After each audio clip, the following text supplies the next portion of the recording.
قرآن و حدیث کی روشنی میں ارشاد فرمائیں کہ بیعت کرنا اور بیعت ہونا ضروری ہے یا کہ نہیں؟ میرے نزدیک ضروری ہے، البتہ بیعت عام طور پر جو آپ حضرات سمجھتے ہیں وہ بیعت ہے پیری مریدی کی، ارشاد و اصلاح، کسی شخص سے اپنا ربط قائم کرنا کہ یہ شخص اللہ والا ہے، نیک ہے، متقی ہے اور یہ دین کو سمجھتا بھی ہے، تو میں اپنے آپ کو اس کے ساتھ اٹیچ کر لوں، یہ مجھے رہنمائی کرتا رہے گا، یہ کام ٹھیک ہے میں کر لوں، یہ کام غلط ہے مت کرو وغیرہ وغیرہ، یا میری روحانی جو ہے ترقی کے اندر مجھے کچھ تجویز کرتا رہے گا، میں کیا ذکر کروں، کس طریقے سے کروں وغیرہ۔ یہ بیعت ہے جو ہمارے ہاں اب معروف ہے، بیعت ارشاد اس کو ہم کہتے ہیں، یا بیعت تزکیہ نفس اسے کہتے ہیں۔ اس کے لیے بھی اگرچہ میرے نزدیک اس کے لیے دلائل ہیں، اور بیعت عقبہ اولیٰ جو ہے در حقیقت میرے نزدیک وہ سنت کے ذخیرے میں اس قسم کی بیعت کے لیے ایک دلیل ہے، اساس ہے۔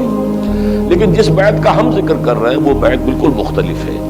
وہ بیعت ہے بیعت جماعت، کسی جماعت میں شامل ہونے کے لیے بیعت کرنا کہ آپ جو حکم دیں گے میں مانوں گا، بشرطے کہ شریعت کے خلاف نہ ہو، باقی میری رائے اس کے خلاف بھی ہو تب بھی مانوں گا۔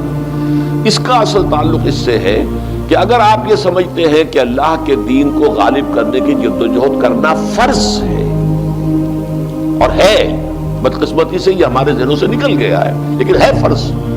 اگر بندہ مومن جو ہے وہ باطل کے غلبے کے تحت زندگی گزار رہا ہے تو اس کا فرض عین ہے کہ اس باطل کے غلبے کو ختم کر کے اللہ کے دین حق کے غلبے کی جدوجہد کرے۔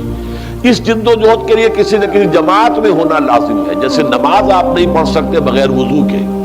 ایسے ہی یہ جدوجہد بغیر جماعت کے نہیں ہو سکتی۔ اس جماعت میں شامل ہونے کا ایک طریقہ یہ ہے کہ اللہ کے کسی ایسے بندے سے جس سے آپ متفق ہوں کہ اس کا طریقہ کار بھی صحیح ہے، یہ آدمی بھی صحیح ہے،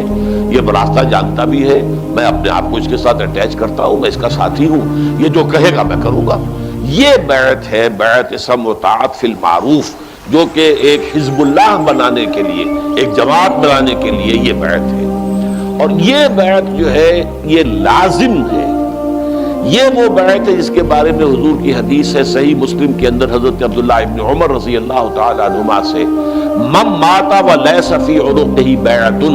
مات میتۃ جاہلیۃ، جو شخص مر گیا اس حال میں کہ اس کے گردن میں بیعت کا قلادہ نہیں تھا۔ اب یہ گردن میں قلادہ ہونا، جیسے کوئی بکری ہے، آپ نے ایک رسی اس کے گردن میں ڈالی ہوئی ہے، وہ آپ نے پکڑی ہوئی ہے، یہ بیعت کی حیثیت یہ ہوتی ہے۔ آپ نے وہ آپ کے ہاتھ میں رسی ہے، بکری ادھر ادھر نہیں جا سکتی۔ اسی طرح آپ نے کسی کی بیعت کی ہے تو اب آپ اس کے تابع فرمان ہو گئے، اس کا حکم آپ کو ماننا پڑے گا، بالکل جیسے کہ آپ کے گردن میں وہ ایک جو ہے وہ پڑی ہوئی ہے، قلادہ پڑا ہوا، اور اس کا جو سرا ہے وہ اس شخص کے ہاتھ میں ہے۔ تو جو شخص مرا اس حال میں ولیس فی عنقہ بیعۃ، اس کی گردن میں بیعت کا قلادہ نہیں تھا، فقد مات میتۃ جاہلیۃ، تو وہ جاہلیت کی موت مرا ہے۔ لیکن اس حدیث کو میں جو اس کی وضاحت کرتا ہوں وہ یہ کہ دو ہی شکلیں ممکن ہیں، یا تو مثلا جیسے ہمارے پڑوسی ملک افغانستان میں کہ ایک ملک ایسا ہے جس میں کہ بیعت کی بنیاد پر نظام حکومت قائم ہے،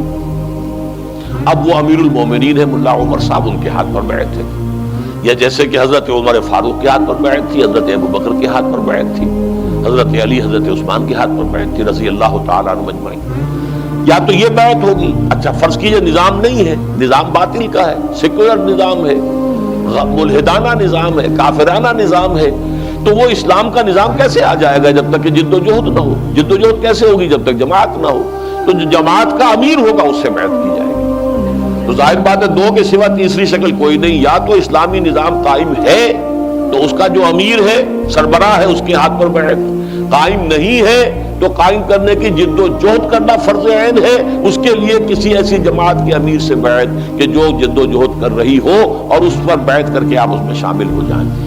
اس اعتبار سے میرے نزدیک یہ بیعت جو الفاظ آئے ہیں من مات ولیس فی عنقہ بیعۃ مات میتۃ جاہلیۃ، 100% صحیح ہے، درست ہے، اور اس میں کوئی استثناء موجود نہیں ہے۔